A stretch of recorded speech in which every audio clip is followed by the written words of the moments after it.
Hey, it's Seyko with Locked On Nittany Lions, and this is Dylan Callaghan-Croley from Penn State Rivals, HappyValleyInsider.com, bringing you an instant recap of Penn State's shutout victory over the Iowa Hawkeyes. 31-0 was the score of this one. It was a wet whiteout. It was a rainy game, but honestly, I think Penn State really benefited from it. Yeah. Iowa could only run the football.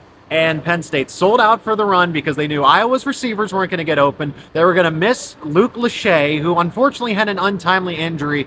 But I definitely think, even if he was in this game, Penn State would have had no issues in this one, as the scoreboard told it. There's plenty to take away from the box score. Some people might look at this and say, well, Penn State should have won by more, but they dominated from start to finish. Some backups got some valuable time again. And really, this was a statement. You and I already talked about this. This was a statement game, Dylan. Absolutely.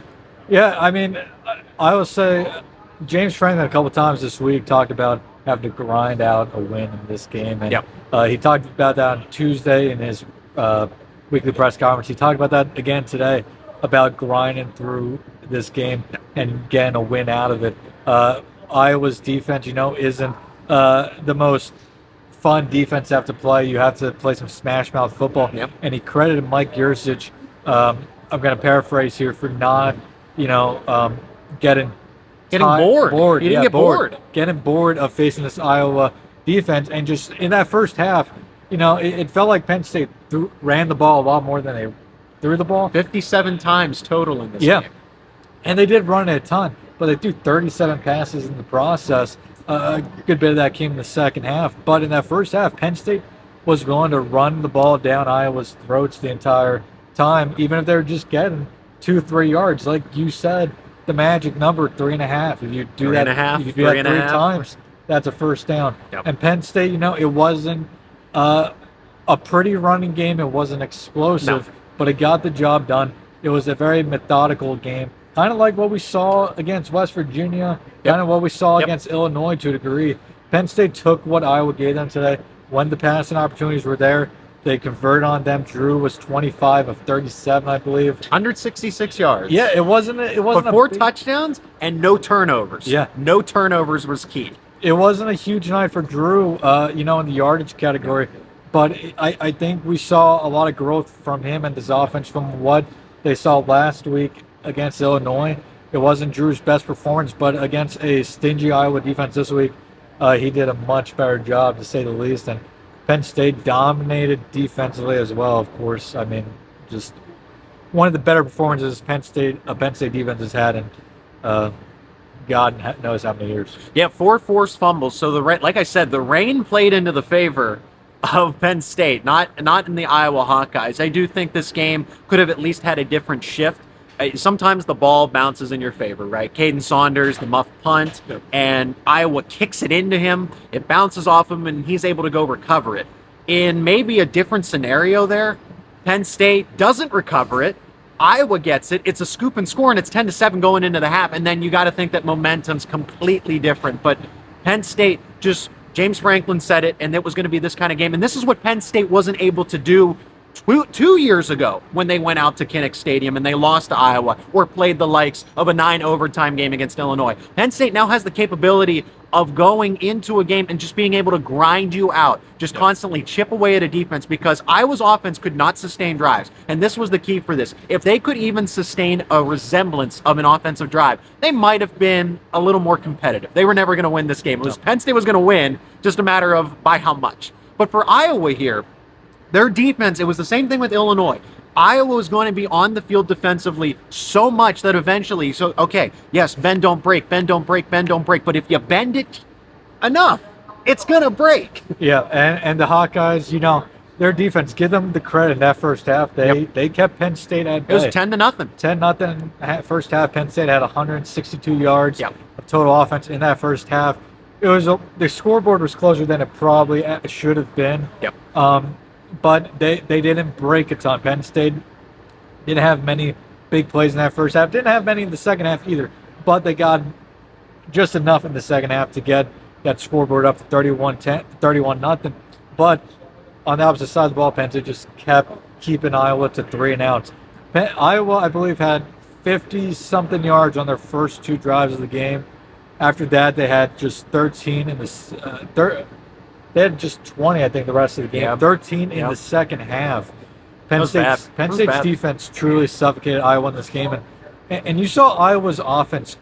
I quit. I would Yeah. say quit. I mean, they threw just 16 passes in this game when they were down When they could have been passing the multiple football. Yep. scores for 90% of the Yep. game.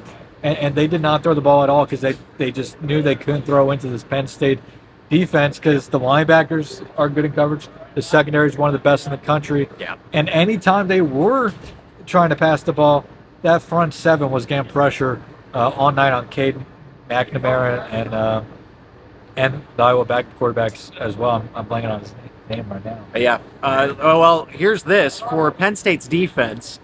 They forced 4 fumbles. They recovered. They recovered all those fumbles as well. Now they had 3 sacks, but they had the 4 fumble recoveries and then 4 first downs. So you had an identical number. 4 first downs allowed for Iowa's offense, and then 4 forced fumbles recovered, and then 74 yards for Iowa's offense as a whole. So yes, they did. Suffocation is the perfect word to describe what Penn State's defense did to Iowa's offense, and their wide receivers couldn't break apart. Penn State sold out for the run. They were confident in the secondary, as you mentioned. But with all the good, let's talk about the questionable here. Penn State's offense on the ground was averaging, just like you said, okay, 3.5, 3.5, 3.5. That gets you a first down mathematically. Yeah. But it's still not exciting. The explosive plays, I think Nicholas Singleton had about a 19-yard gain, which was the biggest running play of the day. Katron Allen feels like he's just pushing everyone to the side, muscling through to try to get his way to the second level, to the third level. But I imagine that Penn State fans are going to be exhausted at this point. That now you're in week 4, Yeah. post week 4, and you're not having the running explosive plays. At some point, when does this become a significant concern with Ohio State holding a Notre Dame offense to 14 points? Yeah. Michigan hasn't really played any competition, and they're not going to until they get to Penn State, if I'm being honest. The Wolverines do not have a tough game until they come to Beaver Stadium right here where we're doing the postgame show from. So, Dylan, what is your concern level with the running attack?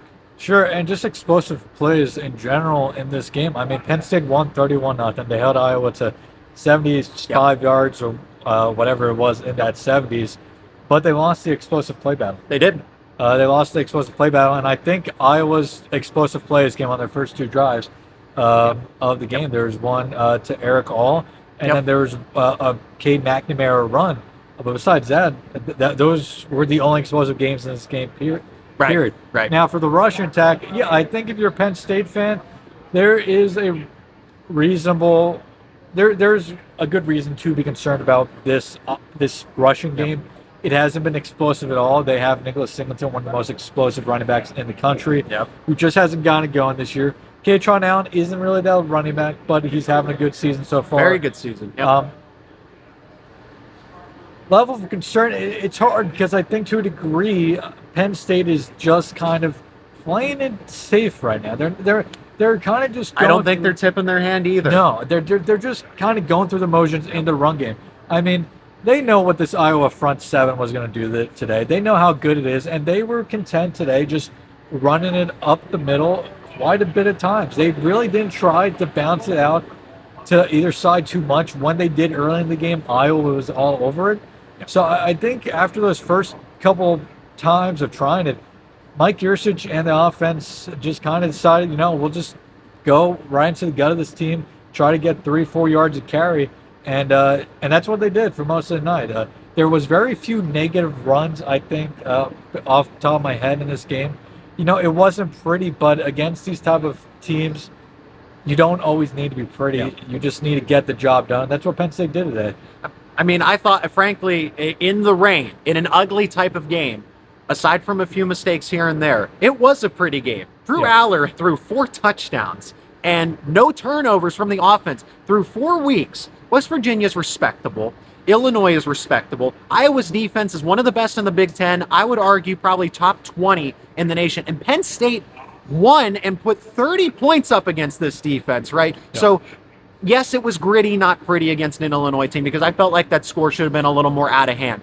But to bring in an Iowa team that is ranked in the top 25, they hate Penn State just as much as Penn State wanted to get revenge this week for the 2021 fiasco.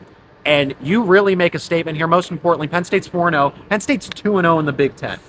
First shutout of a ranked opponent, I think, since the 90s. Yeah, 1999. I think 99 Alamo Bowl against Texas A&M. I mean, we were barely alive for that. I was 3. Yeah, I was 2.5, almost 3 at that time. I mean, it's been a long time since we've seen a defensive performance like this. I mean, James Franklin was going over some of the numbers, how the 76 yards is like the 4th fewest in Penn State history. I'd like to see a performance that was more dominant than this one, because we may never see one this dominant for a long time here at Beaver Stadium. That was a truly special performance by that defense, and one that I don't think Penn State fans are going to soon forget. And like you said, the Nittany Lions are 4-0. They go to Northwestern next weekend. Yeah, Northwestern did beat Minnesota this weekend. They did. But this is a Northwestern team that Penn State should be able to have a lot of success against. I mean, they should come out of that one with a huge win, 5-0. You got a bye week after that, then UMass, and then, I mean, the big one, Ohio State and Columbus. I guess that's 4 weeks from now, so a month from now. It's next 3 weeks. Penn State, these are games that Penn State should win quite easily, and these are games that Penn State won't have to show much to get victories. Obviously, they have the bye week, which helps. These are building block weeks for Penn State.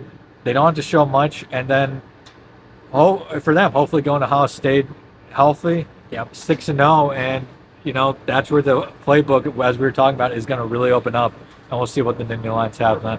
Let's wrap it up here. Penn State's 4-0 overall, 2-0 in conference. I don't know that they're going to move up in the AP just the way the APs just disrespecting coaches poll too. But Penn State's probably going to stay firmly at number 7. And then they got some really good weeks, as Dylan has said, Northwestern, the bye week, UMass. So you can save a lot of your great plays for that big game out in Columbus against the Ohio State Buckeyes. Subscribe to HappyValleyInsider.com. Penn State Rivals. Keep up with Dylan's content along with Richie and other contributors. And become an everydayer. Subscribe to Locked On Nittany Lions wherever you get your podcasts and on YouTube.